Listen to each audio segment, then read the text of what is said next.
Welcome back to जागो लाहौर। जनाब, Pakistan railway बिलाशुबा Pakistan का सरमाया है, लेकिन हर साल हुकूमत इसे एक तरह से स्टेरॉइड्स के इंजेक्शन लगाकर ज़िंदा रखे हुए हैं। रेलवे, पाकिस्तान स्टील मिल्स, वापडा और PIA जैसे इदारों को ना हुकूमत बेचना चाहती है, लेकिन इन इदारों में बनी मुख्तलिफ यूनियंस इन इदारों को प्राइवेटाइज करने की राह में रुकावट बनती है। अब सवाल यह है कि हर साल 1000 अरब के खसारे में चलने वाले इन इदारों को निजकारी के मरहले तक लाने में हुकूमत एलानात के बावजूद गुरेज़ा क्यों होती है? इस पर हम अपने नुमाइंदे यहाँ पे किसी रेलवे के सीनियर हुकाम से भी रब्ता करने की कोशिश करेंगे। इसके अलावा रेलवेज के निचली सतह पर इन मसाइल का भी जिक्र करेंगे जिनका सामना हर शहरी को करना पड़ता है।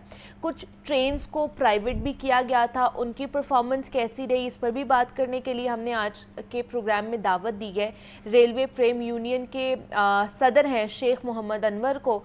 उनसे ये जानेंगे कि सरकारी इदारों में जो मौजूद यूनियंस हैं उन पर इस इल्ज़ाम की कितनी सदाकत है कि जनाब ये जो गोश्त मुलाजमीन को भी शेल्टर देते हैं। तो इस पर बात कर लेते हैं। अनवर साहब हमारे साथ स्टूडियो में मौजूद हैं। अनवर साहब, आपको खुशामदीद कहते हैं जागो लाहौर में। अनवर साहब, जिस तरह मैंने बात की है कि पाकिस्तान रेलवेज़ भी उन इदारों में शामिल है जिनको हुकूमत जो है ना वो प्राइवेटाइज़ करना चाहती है, निजकारी जिनकी करना चाहती है कि ये जो है ना हमारे ऊपर एक सफ़ेद हाथी है जो बोझ अपना भी नहीं उठा पा रहा और हमें इसको चलाना पड़ा है।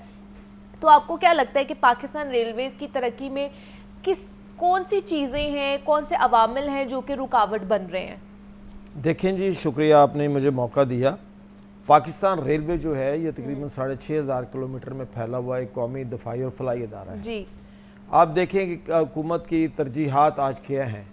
70 साल से जो हुकूमत की तरजीहात हैं उनमें से मोटरवे है, उनमें से रिंग रोड है, उसमें से मेट्रो ट्रेन है, मेट्रो बस है, ऑरेंज ट्रेन है। लेकिन आपने जो बात की है कि जी रेलवे में 1000 अरब का खसारा है, तो ऐसी कोई चीज़ भी नहीं है। अच्छा। रेलवे का टोटल खसारा जो है वो मेरा ख्याल 60-70 अरब रुपए का खसारा है। ये सारा खसारा ये सबको मिला के ये सिर्फ रेलवे की नहीं, स्टील मिल अलग है। स्टील मिल या PIA के तो 1000 अरब के करीब होगा, हमारा नहीं है। अच्छा। हमें स्टील मिल से मिलाना नहीं चाहिए और हमें ना PIA से मिलाना चाहिए। ठीक है। हमारा खसारा बहुत कम है। PIA को, स्टील मिल को हुकूमत पाकिस्तान तनख्वाहें देती है, सर्विसेज को हुकूमत पाकिस्तान तनख्वाहें देती है, स्वी गैस को हुकूमत पाकिस्तान देती है, लेकिन रेलवे को हम खुद तनख्वाहें खुद कमा के खुद तनख्वाहें देते हैं। पहला तो यही है कि रेलवे क्या इस मुल्क का दारा नहीं है? जब तमाम अदारों को हुकूमत वक्त तनख्वाह देती है तो हमें क्यों नहीं देती? हमें क्या कहा जाता है कि आप खुद कमाएं और खुद खाएं। एक बात। और दूसरी बात, मैं समझता हूं कि किसी 77 साल के अंदर किसी ने भी पाकिस्तान रेलवे की अहमियत को नहीं समझा, नज़रअंदाज किया गया है। अगर हुक्मरान कहते हैं हमने रेलवे को बहुत पैसा दिया है तो फिर इसका बिलाग एहतसाब होना चाहिए ना। जिस अदवार में रेलवे को पैसे दिए गए हैं अगर उसका सही इस्तेमाल नहीं हुआ तो उनका उल्टा लटकाना चाहिए। ये कह देना कि रेलवे में घोष मुलाजम है, ऐसी भी कोई बात नहीं है। हर आदमी आज इतनी शॉर्टेज है कि जी जो जितनी भी यूनियंस हैं वो जी मैं बताता हूँ जी, मुलाजमीन को शेल्टर बिल्कुल झूठ है, बिल्कुल झूठ है। जब मैं रेलवे में आया था 1984 में आया था। अच्छा। 1,40,000 मुलाजिम थे हमारे। अच्छा। आज रेलवे में 56,000 मुलाजिम है। उस जमाने में एक रेलवे का जनरल मेजर हुआ करता था ग्रेड 21 का। आज रेलवे में ग्रेड 21 के 10 GM बैठे हुए हैं। तो रेलवे क्या को अफगानिस्तान में चली गई है, को बरतानिया में चली गई है, को रशिया में चली गई है? रेलवे तो सुकड़ गई है। जब मैं आया था तकरीबन 10,500 किलोमीटर का ट्रैक था जो कि आज 6,500 किलोमीटर आई। रेलवे सुकड़ गई, अफसरशाही बढ़ती चली गई। इन चीज़ों का एहतसाब होना चाहिए, ये हम कहते हैं।